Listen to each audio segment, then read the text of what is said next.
depois. Um luar, um azul do mar que a noite compôs. Uma estrela. Olá a todos, bem-vindos mais uma vez ao Perfeito Cavalheiro, bem-vindos à minha casa aqui no Rio de Janeiro.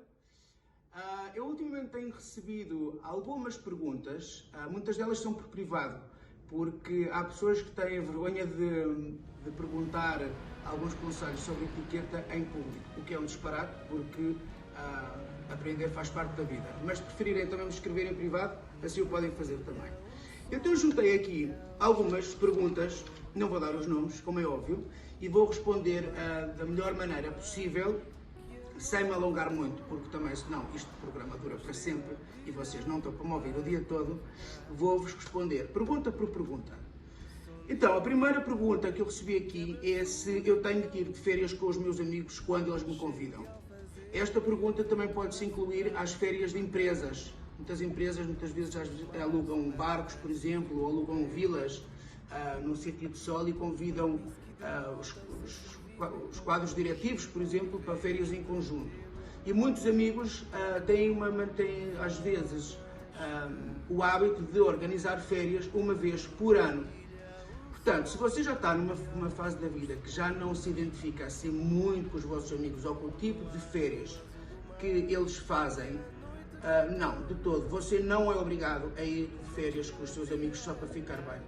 Pode até haver mil motivos. Se calhar foi pai, ou casou-se e a sua mulher não está bem com os seus amigos. O seu orçamento pode ser diferente dos seus amigos. Mas se for só pelo facto de se calhar não se identificar mais com os vossos amigos, eu acho que no vosso lugar eu seria o mais sincero possível com os meus amigos.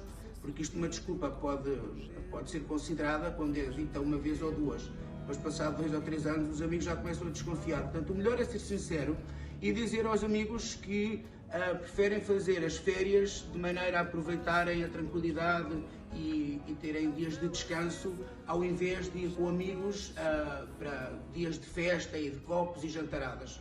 Portanto, vocês podem alegar que realmente trabalham muito, por exemplo, e que então preferem usar os dias livres para ir tranquilamente sozinho ou com um familiar de férias. Portanto, não é nenhum tipo de falta de educação vocês recusarem o convite para ir de férias.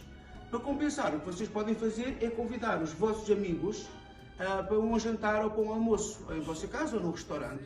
Portanto, estão com os amigos, com o tal grupo de amigos de toda a vida, estão com eles uma noite, mas escusam de estar, por exemplo, uma semana inteira. Portanto, vocês ficam bem vistos, não vão ser excluídos do grupo, por isso simplesmente explica-lhes a eles que vocês agora têm uma dinâmica diferente e, como tal, preferem fazer férias em separado.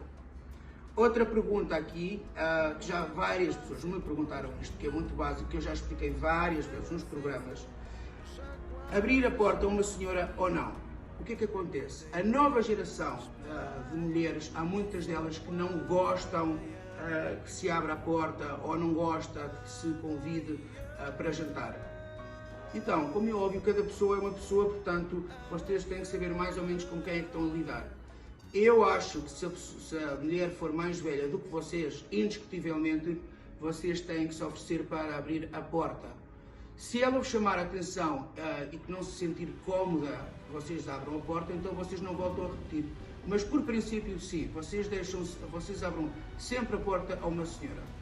Não se esqueçam, e sim, no carro têm que abrir a porta e a senhora fica sempre do lado esquerdo. Portanto, se forem atrás no carro, se tiverem um motorista, por exemplo, a senhora vai sempre atrás do condutor. E depois, quando o carro para, a primeira pessoa a sair do carro é o homem e só a seguir é que a senhora sai. E depois, num restaurante também, ao contrário de todas as outras circunstâncias, quando se entra no restaurante, o homem entra primeiro. Isto pode parecer estranho, eu já expliquei num programa, mas para quem se tenha esquecido. Quando se entra num lugar público, como um restaurante, por exemplo, ou uma discoteca, nós primeiro abrimos a porta, mas passamos nós primeiro, asseguramos a porta para a senhora passar, que é uma maneira de apresentar. Portanto, o homem passa para apresentar depois a senhora. Portanto, num sítio público, quem passa primeiro é o homem e só a seguir é a senhora. Vocês sabem, nos lugares, nos parques de estacionamentos, quase sempre, há um lugar que está reservado para os deficientes. E aqui estava-me a perguntar se virem uma pessoa que não tenha deficiência a sair de um carro e que o carro esteja parado num lugar para deficientes, se devem dizer alguma coisa. Eu acho que não devem dizer nada. Antes de dizerem, vocês têm que aproximar-se do carro e ver se esse carro tem um disco de uma pessoa com necessidades especiais.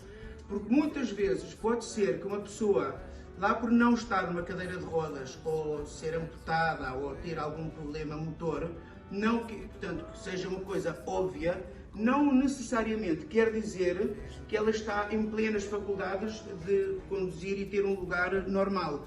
Pode ser que ela tenha algum problema, por exemplo, de visão ou auditivo, sei lá, eu não sou médico, mas pode haver muitas razões para uma pessoa pedir o tal dístico de condutor especial. Portanto, se você ficar surpreso e vir alguém a sair do carro e que tiver arrumado o carro, tiver estacionado o carro num lugar reservado, antes de abordarem essa pessoa, tenham a certeza que o carro não dispõe do tal dístico. Normalmente é um dístico com uma imagem de uma cadeira de rodas e é azul e branco. Se vocês virem que o carro não tem o tal dístico, então aí sim podem abordar o condutor ou podem até chamar as autoridades, se for o caso, porque isso é uma coisa gravíssima.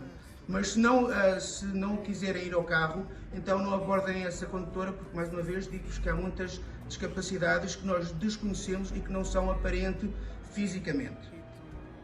Bom, depois temos aqui uma pergunta, a etiqueta no elevador. Eu acho que isto também nunca falei. No elevador deve-se sempre dar o bom dia ou a boa noite, quando se entra e quando se sai. Infelizmente, cada vez é mais comum nos prédios as pessoas não darem o bom dia ou as boas tardes quando dividem o mesmo espaço. Eu acho isso nem é uma falta de educação, é uma falta de sensibilidade muito grande e até causa assim um certo constrangimento naqueles segundos que nós dividimos o metro quadrado de área. Portanto, eu aconselho-vos a abrirem sempre a porta do elevador, tanto quando se entra como quando se sai, para a outra pessoa, a não ser que a outra pessoa seja mais nova do que nós, aí então podemos esperar que essa pessoa é que tome essa atitude. E outro detalhe também que é muito bonito é quando se entra no elevador e alguém a seguir entra, quando você carregar, imagine, você vive no quinto andar, pergunta à pessoa que está ao seu lado para que andar é que vai e você amavelmente carrega no botão para o andar onde essa pessoa vai.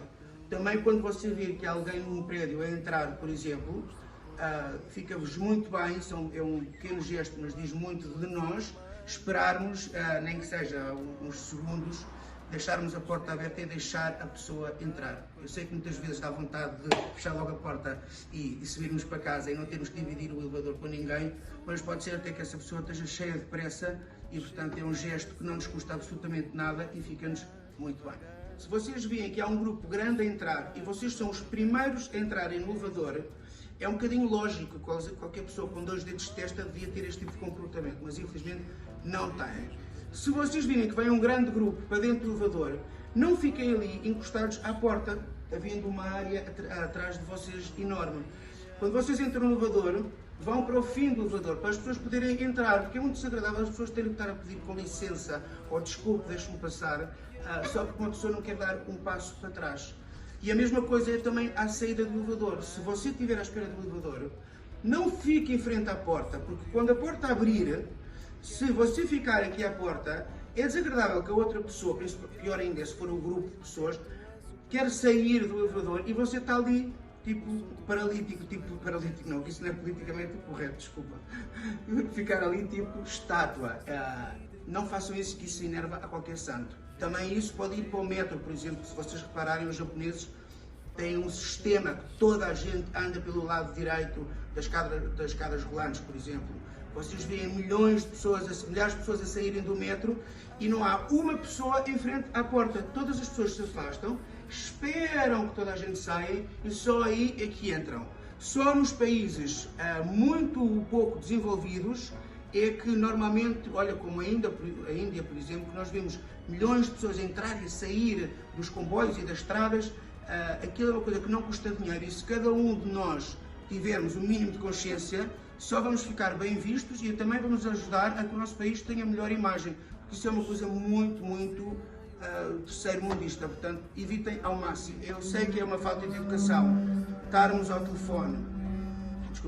ao telefone durante o jantar, mas também é uma falta de educação impor normas a um convidado nosso. A nossa obrigação como anfitrião é nós fazermos o nosso convidado sentir-se bem. O que nós sim podemos fazer é, se vir que o seu convidado está sempre ao telefone, pode fazer uma chamada de atenção. Mas daí a proibir que usem o telefone, não. Porque há muitas vezes pessoas que têm trabalhos e que têm fusos horários diferentes e que precisam estar pendentes de um WhatsApp ou de uma mensagem de um sócio, de um patrão ou do que quer que seja. Há pessoas que têm filhos e gostam de ter o telefone por perto, querem saber se os filhos estão bem ou não. Portanto, cada um pode ter as suas razões. Muitas vezes pode ser que o convidado esteja ao telefone não por falta de educação, mas por necessidade. Agora, esta pergunta podia ser feita de outra maneira. Será que não é melhor o convidado desculpar-se em adiantado, antes de jantar, e dizer ao dono da casa: olha, não leves a mal, mas eu vou ter que levar o telefone para a mesa e estou meio pendente porque eu tenho aqui uma situação que eu estou preocupado e que eu tenho que estar pendente e tenho que estar em cima do telefone.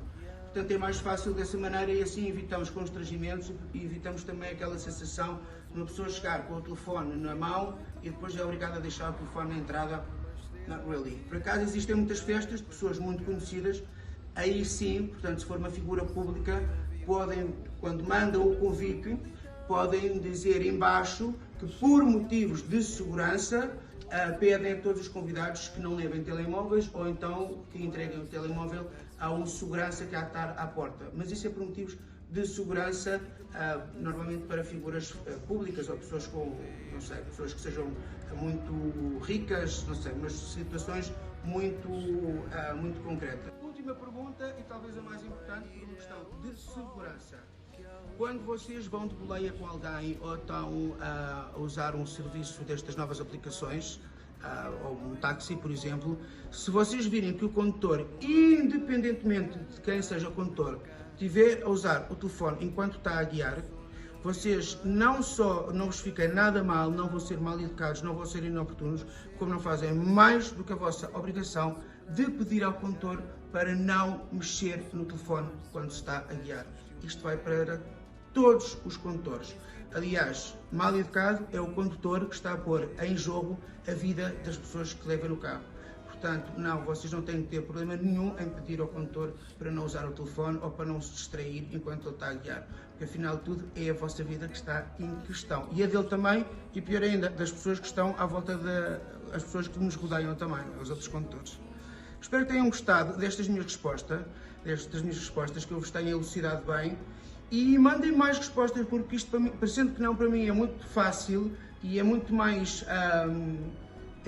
útil, talvez, se eu for recebendo este género de perguntas, ao invés de falar só de um tema e focar-me naquilo, muitas vezes posso falar de vários temas e várias dúvidas que vos surjam, mas eu, como tal, preciso que vocês mandem estas tais perguntas. Não tenham vergonha de mandar em público, se preferirem mandar por privado, já sabem, é só visitar o canal do Lifestyle em português e vão lá encontrar o meu perfil, ou até podem mandar para o próprio canal, que eles depois vão transmitir as vossas perguntas. E eu estou aqui para vos ajudar e, mais uma vez, muito obrigado por terem assistido a mais um Perfeito Cavalheiro. Eu mando-vos um beijinho muito grande. Até à próxima. Uma ilha, um sol que aos poucos se pôs, um luar, um azul do mar que a noite compôs, uma estrela.